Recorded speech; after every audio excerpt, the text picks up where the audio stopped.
पिछले वीडियो में हमने प्रकाश का परावर्तन तथा परावर्तन के नियम आदि के बारे में सीखा था और आज हम उसी प्रकाश का परावर्तन को आगे बढ़ाते हुए कुछ समतल दर्पण और उसके बाद हम गोलीय दर्पणों के बारे में सीखेंगे कि गोलीय दर्पण किस प्रकार से प्रतिबिंब बनाते हैं और उनकी प्रतिबिंबों की आकार और प्रकृति क्या होती है।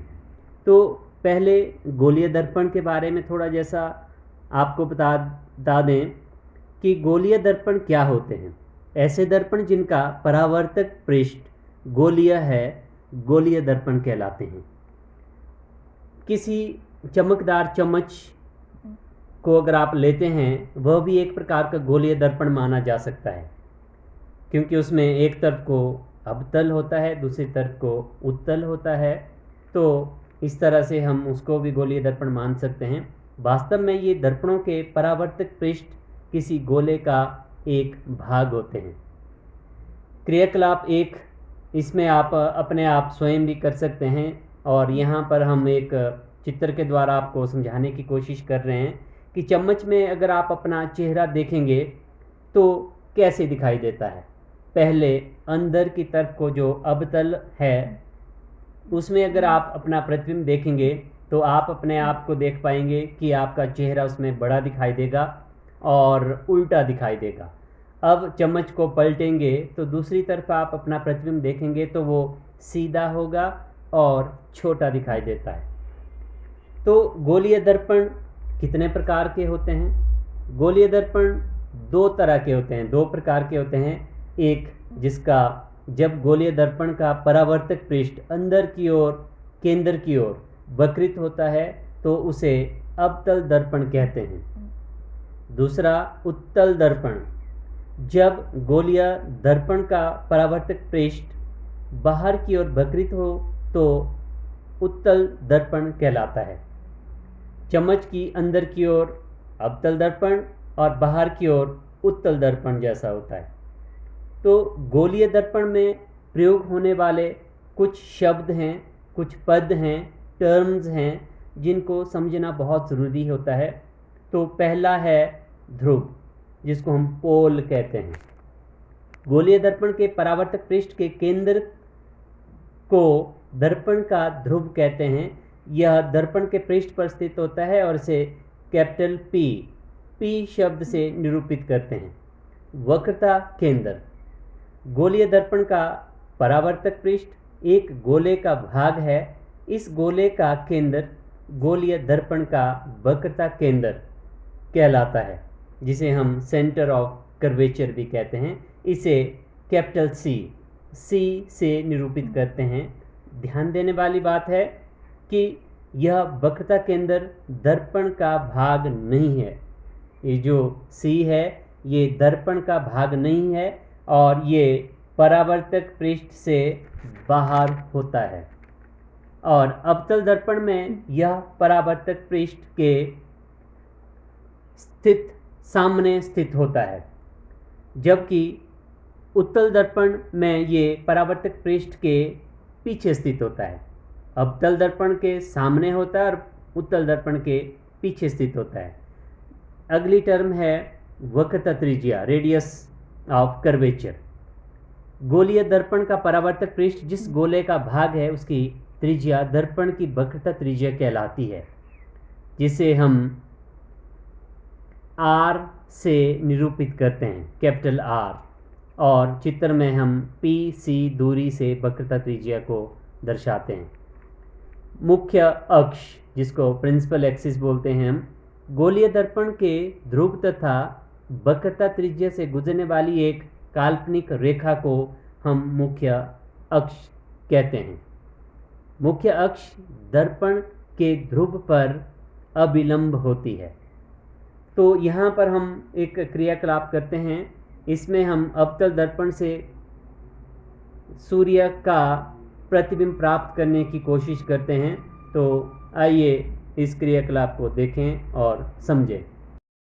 अब हम किसी दिए गए अवतल दर्पण की जो फोकस दूरी है, जिसको हम सन्निकट मान बोलते हैं, इसका फोकस दूरी का सन्निकट मान, उसको ज्ञात करने की विधि यहाँ पर सीखेंगे कि कैसे किसी दिए गए दर्पण की फोकस दूरी ज्ञात की जाती है। तो इसके लिए हम एक अवतल दर्पण लेंगे, इसको हम सूर्य के सामने अगर हम करते हैं और एक सामने पेपर रखते हैं, तो जब हम सूर्य के जो बिंब है उसका प्रतिबिंब कागज़ पर बनाने की कोशिश करेंगे, तो जब एक बिंदु के आकार का छोटा जैसा प्रतिबिंब कागज़ पर बनता है तो वो सूर्य का प्रतिबिंब होता है। अगर हम उसको वैसे ही कागज़ पर रखेंगे एक जगह पर, थोड़ी देर बाद वो कागज़ सुलगने लगता है, धुआं छोड़ता है और आग पकड़ लेता है। तो उस दूरी को जो दर्पण से और जहाँ पे उसका प्रतिबिंब बन रहा है, उस दूरी को हम उस दर्पण की फोकस दूरी कहते हैं। तो इस वक्त ये जो दूरी, इतनी दूरी है, ये दर्पण और ये पर्दा जहाँ पे इसका प्रतिबिंब बना हुआ है, इस दूरी को हम इस अवतल दर्पण की फोकस दूरी कहते हैं। मुख्य फोकस, जिसको हम फोकस पॉइंट बोलते हैं। अवतल दर्पण सूर्य से आने वाले प्रकाश को एक बिंदु के रूप में एक जगह पर अभिकेंद्रित या इकट्ठा होता है। यह बिंदु सूर्य का प्रतिबिंब है। इसे कैपिटल F से निरूपित किया जाता है। नेक्स्ट है फोकस दूरी, फोकल लेंथ। गोलीय दर्पण के ध्रुव तथा मुख्य फोकस के बीच की दूरी फोकस दूरी कहलाती है। इसे स्मॉल f द्वारा निरूपित करते हैं। नेक्स्ट है द्वारक, अपर्चर। गोलीय दर्पण के परावर्तक पृष्ठ की इस वृत्ताकार सीमा रेखा का व्यास दर्पण का द्वारक कहलाता है। चित्र में mn दूरी द्वारक को निरूपित करती है। गोलीय दर्पण की त्रिज्या और फोकस दूरी में क्या संबंध है? Relation between radius of curvature and focal length.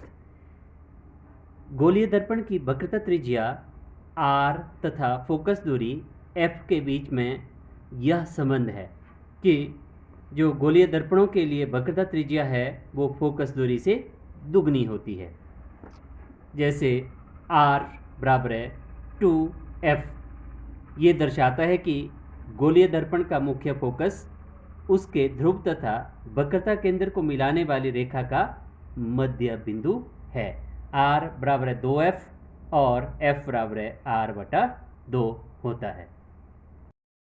अब है समतल दर्पण द्वारा बनाए गए प्रतिबिंबों की प्रकृति, स्थिति और आकार। Nature, position and images formed by the plane mirror. पहला है प्रतिबिंब का आकार बिंब के आकार के समान होता है। Size of the image is equal to the size of the object.